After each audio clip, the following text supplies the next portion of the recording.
Eu sou terrível. Oi, gente! Estamos aqui conversando e eu sei que vocês já devem estar...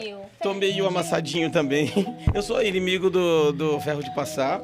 Vocês já estavam com saudade da gente e nós estamos de volta. Eu, Calil Garcia. Eu, Fabi Yamamoto. Eu, Cris Madruga. E nós somos a equipe do podcast Vivelhecendo, que, além de tudo, somos muito importantes. Estamos aqui recebendo uma visita muito ilustre, que eu vou anunciar para vocês. Vocês vão ver como é ilustre mesmo. Hoje nós estamos aqui com o Tomás Aquino, que é médico geriatra pela Universidade Federal de São Paulo, a Unifesp, a Universidade Paulista, como a gente da USP chama, com área de atuação em cuidados paliativos pela AMB. Pós-graduado em oncogeriatria e docente da pós-graduação em cuidados paliativos do Instituto Paliar. Ele também, além de tudo, é coordenador do Serviço de Cuidados Paliativos do Hospital Beneficência Portuguesa de São Paulo. Muito bem-vindo, Tomás Aquino. Uma honra, viu? Ficar aqui, conversar com vocês. Pra gente é um prazer. Nossa, pra gente é um A gente tá muito honrado em te receber. Acho que essa conversa vai ser muito rica. Muito obrigado por aceitar nosso convite. Vai ser ótimo, já tô vendo. A gente vai bombardear você com algumas perguntas. Vamos lá. Vamos lá. Mas você viu como eu sou, né? Bombardear com algumas. Eu bato, mas bato com uma luva de pelica, assim. Bate a sopra. Sim.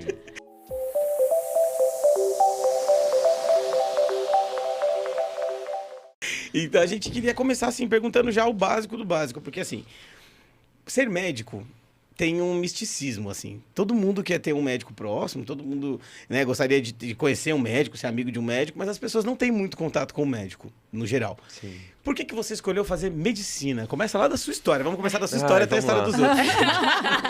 Eu acho que a medicina vem no campo do cuidado, né? Eu acho que quando a gente vai crescendo e gosta de cuidar das coisas, eu gostava de cuidar das coisas pequenas, assim. Eu acho que eu comecei na biologia, gostando de animais, plantas e coisas pequenas. E eu acho que depois eu consegui entender que eu gostava muito de cuidar do humano. Eu acho que eu faria qualquer coisa.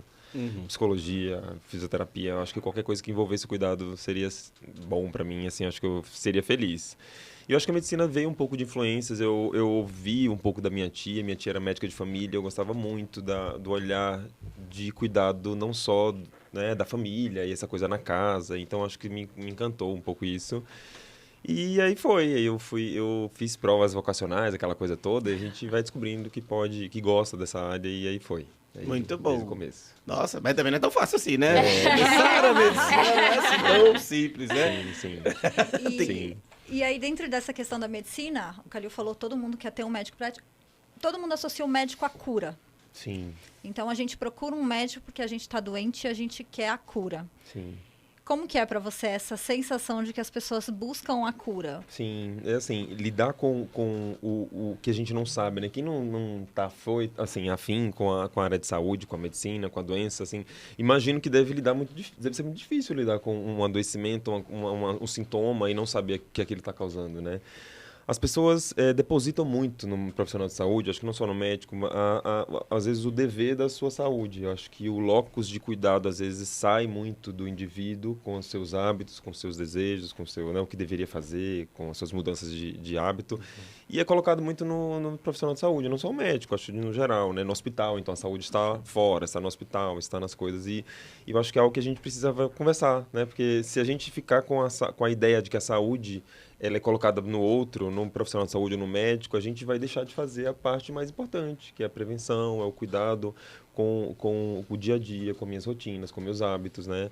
E a gente vai ter que dar conta, às vezes, de pacientes que, infelizmente, querem ou compram a cura. E pior quando compram, né? Quando você acha que você pode comprar a saúde, pode comprar o bem-estar, é um problema grande, né? Tem se descrito com muitos filósofos até essa questão de como o ser humano não consegue dar conta da sua própria saúde e às vezes quer comprar ela. Né? E terceiriza para o médico. Terceiriza. Para o sistema de saúde no geral, né? Sim. Mas também para o médico. Eu acho que o médico dentro do sistema de saúde, ele é o grande... ele é a referência, né? Ele é o... Eu acho que tem também uma coisa histórica do sacerdote, né? A mistura da medicina com o curar, com o sacerdócio, e é uma coisa intrincada que às vezes vinha do céu, né? A cura, ou vinha do homem, e isso depois vem a ciência. Eu acho que, sim, os seres humanos têm esse pensamento a respeito da cura e do bem-estar gira em torno de querer resolver às vezes o irresolvível, né? E aí a gente pode chegar E aonde entra no cuidado caos, né? paliativo? Me conta. Sim. Às vezes as coisas não têm cura. Na verdade, na medicina, muitas das nossas doenças que fazemos não tem cura, né? A hipertensão não tem cura, o diabetes não tem cura. A gente precisa de um tratamento para dar conta e de viver bem com aquilo, né? Então, de forma geral, a gente cura muito pouco na medicina, né? Tirando as doenças de infecções que você trata ali fácil, se você pensar na sua cabeça, pensa numa doença, sei lá, lúpus, pensa numa doença, demência, pensa numa doença, hipertensão, diabetes, quase todas têm a ver com controle, né? Tem a ver com tentar viver com essa condição, né? E eu acho que pensando nos cuidados paliativos, a gente vai pensar um pouco disso. Caramba, estamos numa condição de adoecimento que, infelizmente, impacta em toda a minha vida, né? Então, às vezes, uma doença, um diagnóstico difícil que faz com que a minha vida, a minha rotina, meus planos e tudo mude. Como é que eu dou conta de viver com isso? Esse é um grande trunfo para a gente pensar em cuidados paliativos. Acho que começa por aí, de como viver a despeito de um adoecimento, a despeito de uma limitação, né? Acho que também dá por aí. Maravilha. Sim. Então, cuidado paliativo é vida. Cuidado paliativo tem a ver com vida. Qualidade de vida, proteção do sofrimento. Acho que são as palavras-chave mais importantes. Não, e aí eu penso muito na minha experiência profissional, né? Eu atuei em hospital alguns anos atrás e o conceito que a gente tinha de cuidados paliativos era de fim de vida. Quando o paciente entrava em terminalidade, vamos acionar a equipe de cuidados paliativos para tratar dessa finitude, falar com a família. Então, e não é só isso, a gente precisa desmistificar esse conceito de que o cuidado paliativo é só a hora que você entra na terminalidade ali, realmente a hora que você está chegando naquelas poucas horas de vida, a gente precisa acionar a equipe. Não, o cuidado paliativo é muito antes disso, né? Sim, sim. Você falou da confusão, Fabi, mais importante que a gente tem do cuidado paliativo, que é associar cuidados paliativos com cuidados de fim de vida. Então, se a gente pensar num termo amplo, um iceberg, a ponta do iceberg é cuidado de fim de vida. Sim, a gente precisa cuidar de pessoas no fim da vida. Mas imagina que até lá a pessoa atravessou por muitas etapas, né? Desde o diagnóstico de uma doença ameaçadora da vida, essa pessoa teve uma série de perdas e lutos e mudanças e transformações que ela precisa ser vista. Mas parte desse conceito tem a ver um pouco com, primeiro, a escassez de pessoas para fazer isso, né? Então, quando há alguma pessoas, né, equipes para fazer cuidado paliativo, às vezes são chamadas muito no final, onde a necessidade às vezes é gritante. Então, você termina associando a necessidade com o fim ou com o grave sofrimento, né? Então, tem a ver com a falta de pessoas para fazer isso, de profissionais para fazer isso, o link entre cuidado paliativo e cuidado de fim de vida, né? E aí, e também com as definições. Se a gente olhar direito, a OMS, no passado, né, no século passado, a gente tinha essa ideia de que o cuidado paliativo entrava quando a gente não tem mais tratamentos para fazer. Então, também isso é histórico, no sentido até de definição, das definições da Organização Mundial de Saúde. E aí, depois, a gente foi amadurecendo essa ideia que, não, poxa, as pessoas não sofrem só no fim, elas sofrem desde o começo do diagnóstico difícil. E eu acho que o maior balizador para dizer o quanto que o paliativo tem que estar junto é o grau de sofrimento. Quanto maior o sofrimento, significa maior intensidade de atenção e de equipes que saibam e possam cuidar do sofrimento humano. Acho que tem a ver, esse talvez seja o maior link, né? E as pessoas podem sofrer no começo, no final. Claro que em intensidades e em dimensões diferentes. Vou dar um exemplo. Imagina que a gente tem um diagnóstico de um câncer de mama hoje, né? Imagina que na sua cabeça foi a mil coisas, né? E às vezes você tem um sofrimento grave nesse começo. Sofrimento, caramba, eu vou poder ter filho, caramba, o que vai acontecer com minha mama? Será que eu vou ter que tomar quimioterapia? Eu vou perder cabelo? Olha quanta coisa já veio na sua cabeça depois que vem um diagnóstico desse. Então, o sofrimento psíquico nesse momento é muito grave. Então, a gente precisaria, nesse diagnóstico, ter uma atenção ao olhar do sofrimento, e aqui agora está gritando, é psíquico. Isso vai modificar ao longo dos tratamentos. Então, você pode fazer um tratamento depois que dê muito sintoma, que você tenha mucosite, que é um machucado na boca, que você tenha dor, que você tenha... E aí, talvez, o sofrimento físico, né, seja mais importante, controlar sintomas, tomar medicações para controlar a dor e tudo mais, náusea, os efeitos da quimioterapia. Então, na verdade, em toda a trajetória temos necessidades. O que a gente tem que ficar esperto e muito alerta é quais são essas necessidades que as pessoas têm diante de doenças ou condições que ameaçam a vida, para que a gente não deixe de oferecer e ofertar o que a gente pode de melhor para cuidar desse sofrimento. Acho que tem um pouco disso. Muito Não, bom. e eu acho legal o que você falou, porque essa associação, o que eu sentia, quando a gente chegava ao ponto de chamar a equipe de cuidados paliativos, a família se tornava resistente. Porque eu acho que a equipe passava essa tensão de que realmente é a terminalidade. Então, a família entendia que é o momento de iniciar o luto. Era uma situação muito complicada. Então, essa questão de você introduzir um cuidados paliativo parecia que se tornava algo, nossa, muito complexo, porque chegava naquele extremo. Sim. A gente só acionava cuidados paliativos na terminalidade, Sim. só nos finalmente. Então, a família já entendia que o familiar estava morrendo e que já tinha que começar a trabalhar o processo do luto. Aí vinha toda a equipe falar sobre luto. O quanto pesado isso se tornava, sabe? sim. E aí a gente associa o cuidado paliativo como algo assustador. E não. A gente, na verdade, deveria associar esse termo como algo como qualidade de vida. Preservar o máximo de qualidade de vida no decorrer desse processo de adoecimento, né? Sim. Dentro, que pedir para você me falar, o que significa pallium? Pallium.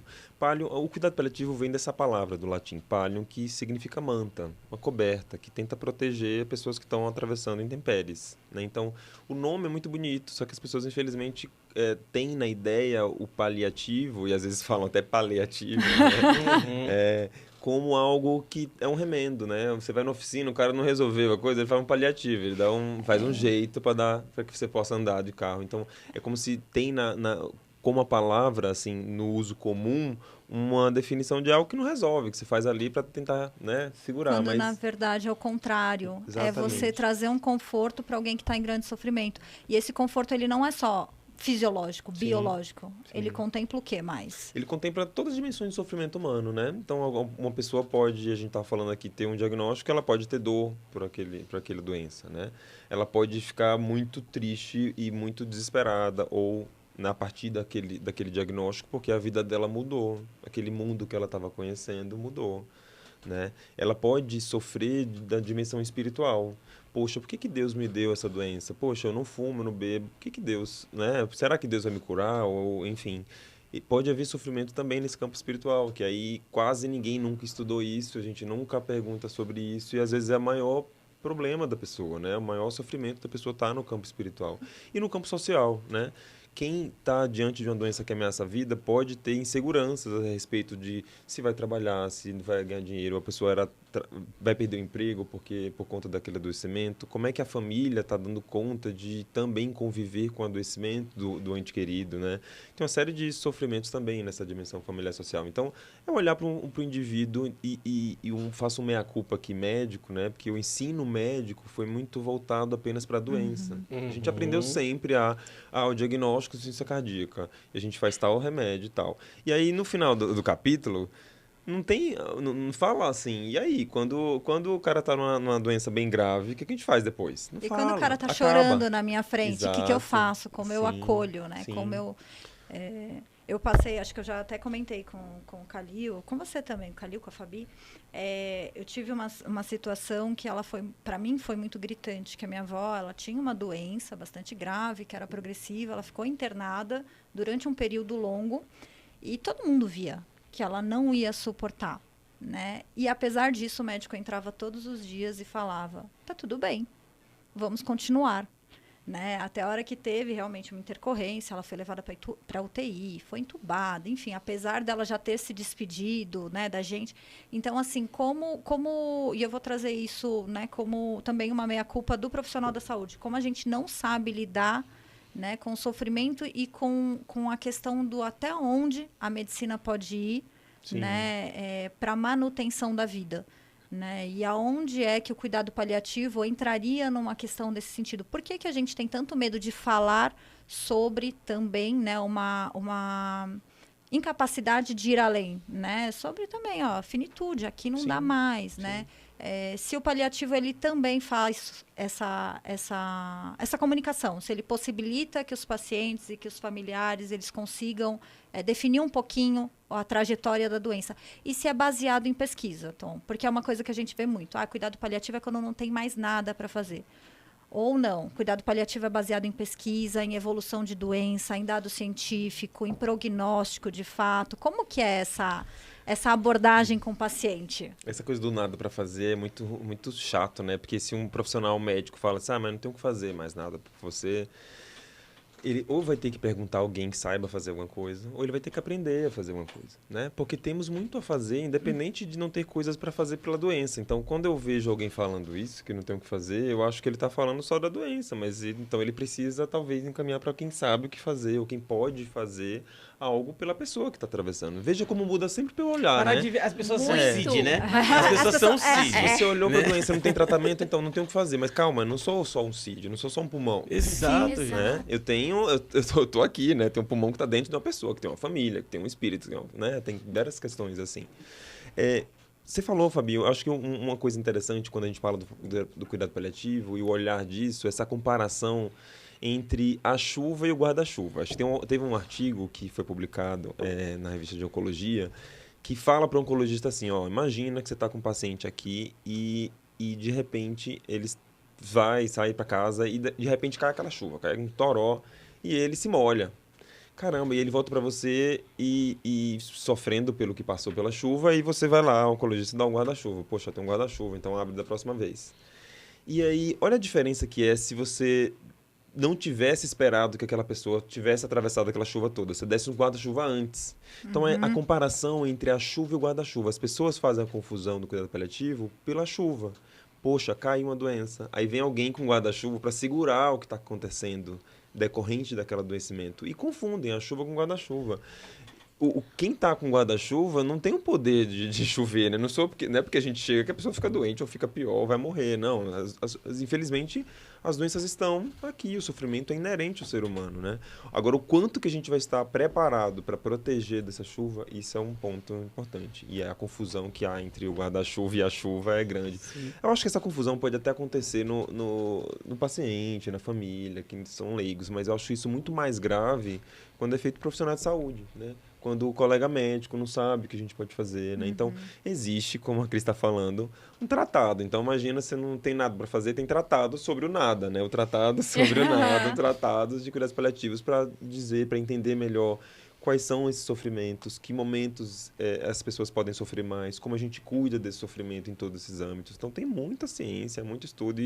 E se você que está aqui é um profissional de saúde, você precisa saber, porque as pessoas terão adoecimento, elas têm o direito de serem cuidadas como um olhar mais amplo do que a sua doença, né? Elas têm o direito de receber cuidados paliativos, elas precisam ser vistas como seres humanos que têm tantas dimensões de sofrimento. E, por favor, não como CID, não como uma doença, né? Não, cuidados paliativos, desculpa, é tipo a mãe, né? É tipo mãe. Que a mãe fica assim, tipo, leva a blusa que vai esfriar. Você é uma questão para sua mãe o resto da sua vida. E a maneira que ela tem de diminuir o sofrimento dela também é cuidando bem de você e te dando esses toques antes de você estar exposto na chuva, né? Sim, boa. É muito louco. É uma boa comparação, É uma boa comparação. Não, e eu gosto desse olhar, porque eu passei por uma situação parecida. Acho que todo mundo tem uma história, né? O meu avô, ele, né, acabou passando por uma situação muito grave. E aí ele chega no fim da vida, só que aí você chega para uma equipe, ele tava em terminalidade. E aí chegou pro meu tio sozinho numa UTI, ele tinha que decidir. Quais as medidas que ele vai decidir, E aí é uma responsabilidade que você fala, eu vou assumir essa responsabilidade de não entubar, não vou fazer mais nenhum procedimento invasivo, é aquilo. Mas então, se ele morrer, a culpa é minha. Essa sensação que dá para o familiar, quando você só aciona o cuidados paliativos em terminalidade. E se você prepara essa família falando não é, você não está assumindo a responsabilidade da morte naquele momento. Sim. Você está optando por qualidade de vida, né? Você vai prolongar uma vida sem nenhuma qualidade. É um olhar diferente. Então, nossa, é muito legal quando a gente fala sobre isso, né? Desmistificar que o cuidados paliativos não é quando não tem mais nenhuma medida a ser feita. Sim. Ou você vai escolher de um familiar estar em uma condição de entubado, sedado, prolongando a vida, e aí eu vou optar por isso ou não. Não é isso. O cuidados paliativos é muito além disso. É você cuidar, dar o guarda-chuva antes da chuva. Sim. É a segunda confusão. Falei que a primeira confusão é confundir cuidados paliativos com cuidados de fim de vida. A segunda confusão, mais comum e frequente, é achar que cuidados paliativos tem a ver com não fazer medidas nenhuma. Né? Então, deixar de fazer medidas. Larga lá, o cara não pode fazer mais nada, ou não tem... Então, essa confusão que é a segunda, talvez, mais frequente no ranking dos problemas. Né? E, na verdade, o que a gente está falando é assim, a gente precisa considerar quem é esse indivíduo? Onde ele está nessa trajetória de adoecimento? Quais são os seus valores? Quais são as possibilidades de tratamento? Em pesar riscos e benefícios, o que essa intervenção pode ajudar? O que ela pode trazer? Ou que eu querendo ajudar, isso pode trazer ainda mais sofrimento. Então, a gente precisa fazer esse balanço com muita calma. Então, depende de uma avaliação muito complexa, de vários, às vezes, índices prognósticos, de várias percepções a respeito de quando aquilo é indicado ou não. Eu preciso conhecer você, o quanto que você toleraria tais tratamentos, qual é a sua dose de tolerar um efeito colateral de uma quimioterapia possível, por exemplo. Então, quanto mais a gente conhecer as pessoas que estão sendo cuidadas, esse é um grande trunfo, né? Se eu conhecer melhor você, sua biografia, sua história de vida, o que é importante, o que é valor para você, eu vou conseguir recomendar um tratamento que esteja alinhado com seus valores. Eu acho que esse é o ponto, né? E fazer com que um paciente ou uma família tome decisões a respeito do seu, né? É horrível isso. É massacrante. É uma tortura, né? É uma tortura. É como se todo mundo tem medo desse momento. É como se eu colocasse aqui um cardápio em chinês e dissesse, Calil, o que é que você quer escolher aqui para comer? É isso que fazem, né? Então, na verdade, eu tenho duas opções aqui. Ou eu te ensino chinês, né? Curso rápido do chinês. Ou eu entendo, Calil, o que você gosta de comer? O que você não pode comer? Você tem alergia a algum alimento? Você prefere? Então, na verdade, eu precisaria conhecer você melhor. Só, Calil, eu recomendo que a gente fosse por aqui. Então, o médico, né? E, na verdade, o sistema de saúde, a equipe de saúde, deveria ser um parceiro no melhor benefício, no melhor interesse do paciente, tentando juntar tudo isso. Eu tenho conceitos, eu tenho informações importantes da parte técnica que eu não posso pedir para você tomar a decisão, porque você não sabe qual é o benefício daquilo. Então, é muito cruel a gente receber, né, ouvir profissionais de saúde perguntando se você quer ou não entubar seu paciente, ou se você quer ou não que leve para UTI. Cara, você precisa discutir muito e a gente precisa formar muitos profissionais para que eles não façam essas perguntas. É verdade. Para uma pessoa que já está em sofrimento. Né? Exatamente, agregando o sofrimento. Exatamente. Você vai pegar mais a pessoa na cruz. Não, e você vai levar isso para o resto da vida, né? É uma decisão. É uma decisão. Pro outro. Que Que envolve toda a sua família também. É. É muito pesado. Todo mundo tem medo desse momento. Então, e aí todo teve mundo. um dia que eu estava até conversando com o Caio, assim, e ele ficou meio, nossa, mas eu posso pensar em como vai ser o meu futuro? E eu posso planejar de alguma forma a minha morte? Como Posso? seriam esses cuidados, né? Você vê que pra gente chegar nessa pergunta, eu já tenho que entender primeiro que eu vou morrer, né? Então, a gente... Isso. Então, aí tem uma questão que o jovem, principalmente, não pensa que vai morrer, né? A gente é imortal. E aí esse pensamento não vem na mente da gente. O idoso, às vezes, pensa e, às vezes, tem pensado um pouco melhor como é que vai ser, mas nem sempre também, né? Eu ia falar duas coisas. Uma que eu acho que não é só o jovem, nem só o adulto. Eu acho que o médico também... E eu vou jogar o profissional da saúde, né? Porque tem aquela coisa, não, comigo ninguém morre, plantão meu, né? Então, você tem essa resistência, né? Como se fosse uma falha. E aí eu vou pegar um trecho, né? Que eu fico remoendo durante... É do livro tibetano, né? Isso. Em que tem uma moça, né, a Krishna, que perde um filho de 1 ano e ela chega, ela está em sofrimento, assim, absurdo, e ela vai até Buda, porque, teoricamente, Buda poderia salvar o filho dela. E ela chega no Buda, né, no Siddhartha lá, e ela fala assim, meu filho morreu, eu estou em sofrimento, como que eu consigo, né, mudar isso e tal? Ele falou assim, não, claro, faz o seguinte, vai passando de casa em casa e me traz uma semente de mostarda de uma casa que nunca tenha presenciado uma morte. E ela sai assim, feliz. Ela fala assim, beleza, meu filho vai voltar. E ela sai passando de casa em casa, né, na cidade toda, e mostarda é algo muito comum ali, né, pelos textos. E ela percebe que todo mundo tinha mostarda, mas toda a casa já tinha presenciado a morte. Né? E a hora que ela entende, ela vai cremar o filho e ela volta para Buda falando assim, eu estava em intenso sofrimento, achando que só eu passei por isso. E só eu, né? E aí eu olhei e falei, todo mundo já passou. Né? E aí, para mim, ressoa muito. Por que todo mundo já passou, mas ninguém fala sobre isso? E por que ninguém pensa que vai acontecer? Mas você vai combinar comigo que a gente está passando menos, como sociedade, né? Tem um documento falando... trazendo o papel da morte, o lugar da morte no cotidiano, na vida das pessoas, né?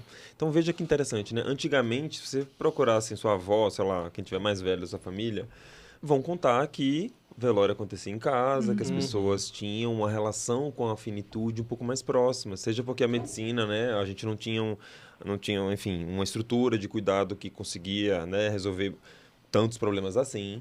Então, a gente era mais, né, resignado com relação à morte. Mas essa trincheira que foi colocada com a ciência fez com que a morte que estava no local, né, em casa, na sociedade, convivendo, as pessoas iam para velório, as crianças poderiam, né, participar e viam. Eu fui né, vi o enterro quer dizer, não me deixaram ir para o enterro do meu avô, mas eu lembro as fotos, eu ficava nessa coisa. Poxa, eu não fui para o enterro do meu avô, mas veja como esse deslocamento da presença da morte na sociedade fez com que ela ficasse muito estéril na UTI. E aí a gente não consegue nem pensar nela. Então, e aí, com toda a cultura da juventude, né, o capitalismo que faz tudo isso rodar, né, a gente não consegue falar sobre o assunto da morte. Então, como é que a gente consegue planejar? Imagina. Sim. Na maioria das vezes acontece quando cai de paraquedas na sua família, você tem que lidar com isso, né? Aí tem alguma situação em que a gente... Então, pensando na sua pergunta, Cris, a gente precisaria pensar um pouco na finitude e talvez não ficar louco com isso, né? Sim. Mas, poxa, ok, vamos morrer. Como diz Nando Reis, se vamos todos morrer, então vamos tratar de viver. Eu acho que é esse que vem em sequência depois, né? Poxa, vamos morrer. A morte vai ter que dar lições pra gente. E vários filósofos falam do ensino que a finitude faz pra vida, né? Quando eu imagino... Quando a gente vai de férias e tem uma semana de férias, olha só. Poxa, eu tenho que aproveitar essa semana de férias. Então, você faz aquela viagem, você faz o dia, você anda 30 de uma semana você de falou, férias. Você não anda 30 quilômetros. A filosofia de vida do Calil é essa. É isso, tem que aproveitar o máximo. Poxa, tudo. vai acabar. Vai meu. acabar. Já tá acabando. Já Mal comecei, percebeu? já tô acabando. Então você faz o que você quer, você planeja melhor, você é intenso naquilo que você faz. Então a gente talvez viveria melhor se a gente entendesse, poxa, vai acabar. Então, o que é importante para mim? Onde é que está meu tempo, né? Onde está minha disposição, né? Enfim, minha pulsão de vida, sabe? Sim. Eu acho que se a gente pensasse melhor, a gente seria melhores pessoas, né? Na verdade. E aí precisamos pensar como é que seria, né? O que é importante? Eu acho que, de novo, a gente vai voltar. O que é importante para você se a gente estiver no final da vida? E se a gente soubesse disso, talvez a gente fizesse recomendações que valorizassem o que é importante para você. Então, as pessoas podem ter diversos desejos e vontades. Tem aquele que vai... Eu já tive vários pacientes que falaram detalhes que eu não imaginaria. Então, tem gente que vai querer tais pessoas perto dela. Tem gente que fala assim, não quero ninguém aqui, eu quero só tais pessoas. Né? Eu gosto muito, eu quero um animal de estimação. Então, você já fez tudo que você pensar de proximidade com o animal de estimação, com as questões espirituais, de religiosidade. Tem gente que vai querer sacerdotes e pastores e padres, enfim. Tem gente que quer longe disso. Então, veja, que as pessoas podem querer diferentes coisas a respeito de como elas gostariam de viver no fim, né? E se a gente não pudesse saber o que é importante para elas, talvez a gente conseguisse planejar um cuidado que estivesse Eu já tive paciente que verbalizou isso, até amigos, né? Quando a gente conversava sobre isso. Nossa, se eu chegar numa fase da minha vida, não me põe espessante. Eu tenho horror a espessante. Ou não me deixa comendo comida pastosa. Sim. Comer pra mim é muito importante. Então, às vezes a gente fala em tom de brincadeira, Sim. mas isso é muito significativo, né? Sim. São desejos da pessoa, do indivíduo, que você não vai poder negligenciar e ignorar. Você vai ter que levar isso em consideração. Sim. Então, eu já fui chamada em alguns casos, acho que principalmente quando a gente fazia residência, porque era um hospital muito humanizado e tinha esse olhar de pacientes que estavam em condição, né, em cuidados paliativos, uma disfagia importante, uma disfagia grave, mas tinha desejo de comer algumas comidas. Pô, eu como fono, eu vou ter que tentar oferecer isso de algum jeito. Vou tentar levar o máximo de segurança.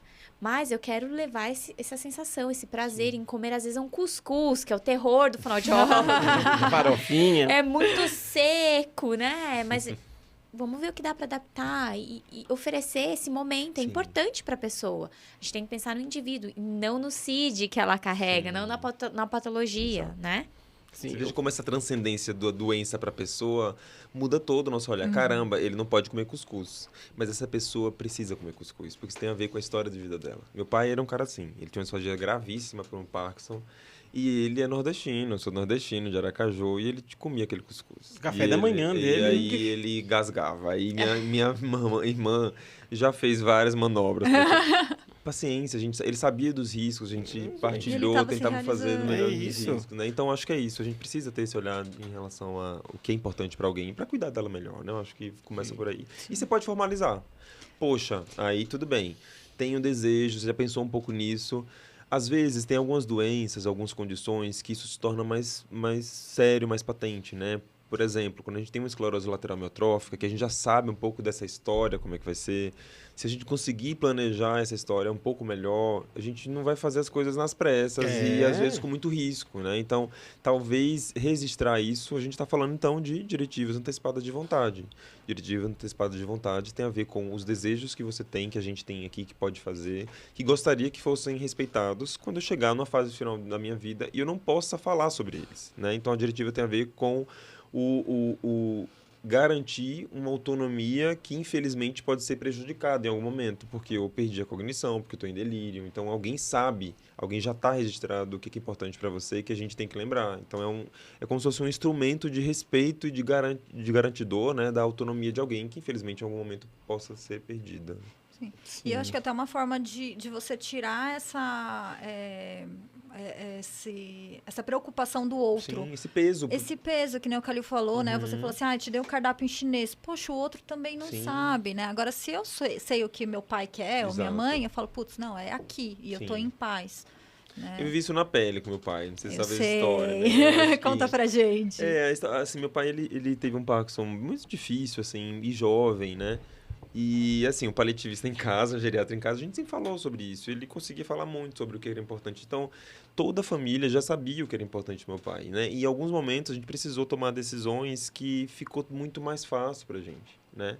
Ficou mais fácil pra mim, pra minha mãe, minha família. A gente não tinha dúvidas. Então, vocês não têm noção do que é a gente conversar com 3, 4 filhos de uma idosa internada, que a gente precisa tomar algumas decisões importantes a respeito da saúde, e aí um filho pensa uma coisa, outro filho pensa outra coisa. Então, a gente teria muito menos problemas em relação à tomada de decisão se a gente pudesse ter conversado isso. Então, você que está em casa, não precisa falar de morte, mas talvez o que é importante, quando a gente sabe mais do que é importante para a pessoa, eu acho que talvez a gente tomaria decisões. Por exemplo, se meu pai nunca quis a gastrostomia, ele tinha uma disfagia super grave desde o início, ele perdeu a fala, ele foi precoce, um Parkinson Plus que infelizmente machucou muito essa parte E ele tinha uma disfagia super grave, e a gente sabia que para ele era um valor comer, e ele não quis fazer gastrostomia, ele morreu sem gastrostomia. Então, eu acho que a gente precisaria entender que algumas decisões devem considerar valores das pessoas, senão a gente vai tomar um cuidado baseado no CID. Não, e algumas escolhas não são nossas. Algumas escolhas não somos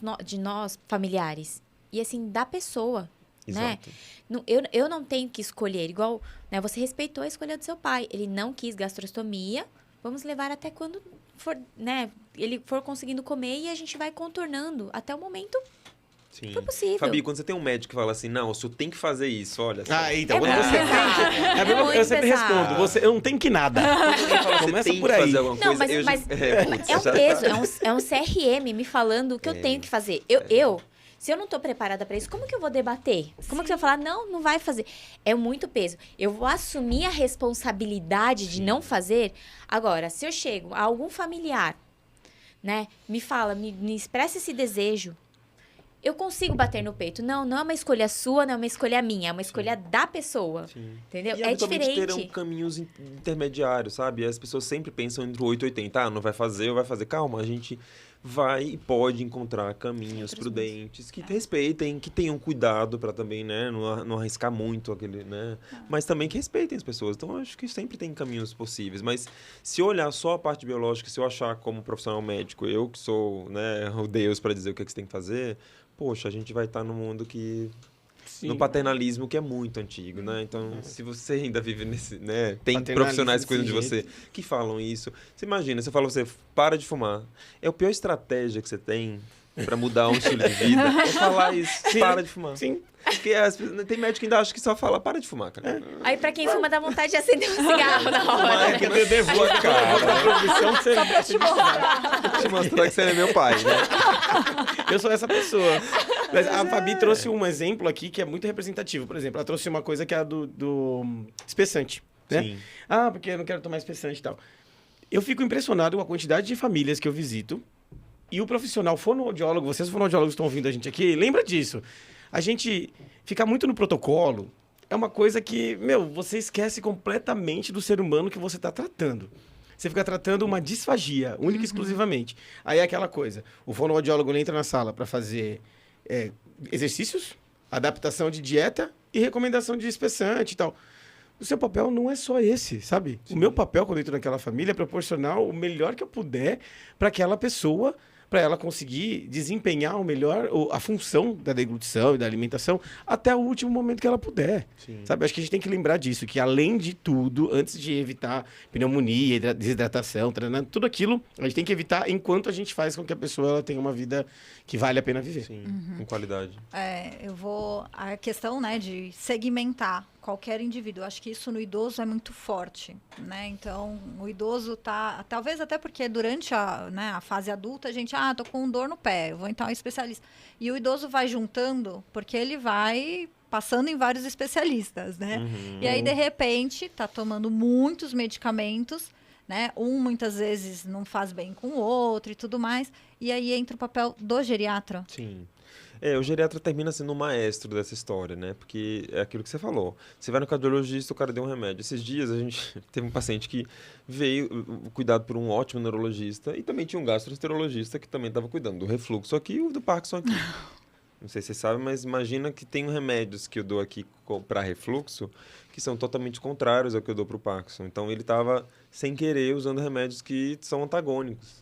E ninguém tinha visto isso. E antagônicos que são, um não se conversa com o outro. Eles interagem e eles competem. Então, aqui no Parkinson eu dou dopamina e aqui ele estava bloqueando a dopamina. Então remédios que vão um contra o outro. Então, olha que louco. E são dois médicos profissionais excelentes, mas talvez cada um olhou tanto para a sua doença, o seu CID, que esqueceu que as pessoas têm outros problemas, né? Então, acho que o geriatra entra nessa história de coordenação do cuidado, de atenção à interação medicamentosa, de realmente olhar para a polifarmácia. A gente vai, aí entra uma medicação aqui, entra outra ali. Poxa, será que a gente precisa de todos esses remédios, né? Realmente? Será que precisa de todas essas vitaminas, de todos esses remédios que estão aqui? Então, a gente precisa fazer um olhar crítico sempre a respeito do que se usa, de como se usa, em relação a tomada dessas medicações, que também viram um inferno. Imagina, você tem 30 remédios para tomar no dia, qual a chance deles não interagirem entre si, de eles não serem tomados da forma correta, né? Então, a gente precisa dessa coordenação. Acho que a geriatria entra muito no olhar particular do idoso a respeito de, né, as doenças de envelhecimento são muito diferentes do jovem para o idoso. Então, esse organismo é outro, as doenças, as prevalências de doenças são outras, e a gente precisa ter essa coordenação do cuidado, sim. Perfeito, perfeito. Ô, Tom, deixa eu te falar uma coisa. O nosso tempo é curto aqui. Sim. E a gente queria muito falar. Tem muita coisa que eu queria falar com você. Muita. Vai ficar pendente alguns assuntos. Na verdade, não vai só ficar pendente, porque eu vou trazer aqui, eu vou te convidar para você voltar. Opa. Você poderia voltar mais uma vez, assim, tipo, em breve mesmo? Eu sou facinho.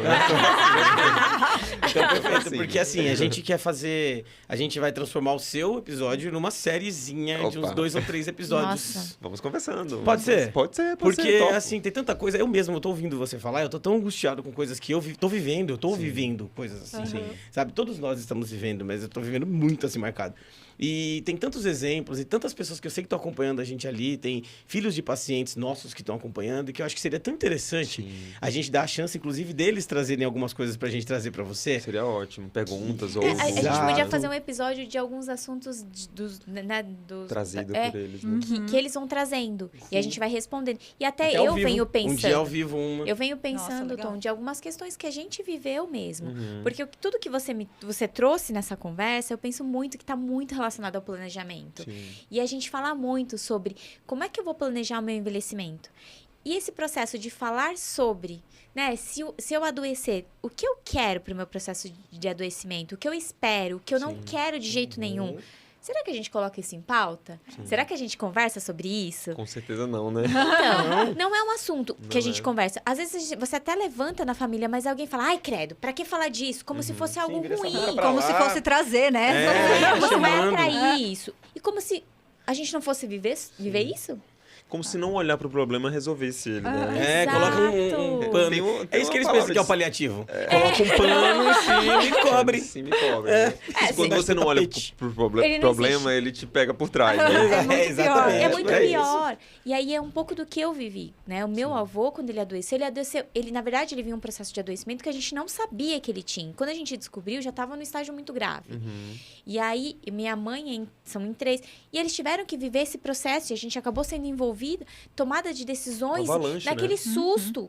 E aí você se sente responsável por isso. E não precisa ser pesado assim. Sim. Pode ser mais leve, Sim, né? sim. Eu acho que essa conversa foi muito Pode ser fantástica. com a tônica do Sim. cuidado. Eu acho que tem que ficar, talvez, pro finalzinho, a gente pensar que é cuidado. A maior palavra que não é o paliativo, nem né, com essa confusão que existe, mas é o cuidado. Como a gente cuida das pessoas, como elas gostariam de ser cuidadas. Se a gente aprender mais sobre isso, vai se dar bem todo mundo, né? Quem tá sendo cuidado e quem cuida também. E o quanto respeitoso é isso, você respeitar a vontade do outro. Nossa, é fantástico Sim, pensar sim, nisso, sim. né? É o que a gente quer, né? Exato. É a ideia desse podcast. A gente fala que o Viverecendo é um podcast para dar mais vida para os seus anos. Exato. E é isso, não importa quantos anos você vai viver, você tem que ter vida ali em cada segundo que você está vivendo. E é isso. É uma boa meta, né? Não é? Isso aí. Eu tô tentando. O Calil é um que curte. Boa Cada, meta. cada dia, às vezes ele não sabe como vai ser o dia de amanhã, mas ele Mas o de curte. hoje eu sei como tá certo. Tô fazendo também parecido, né? É isso.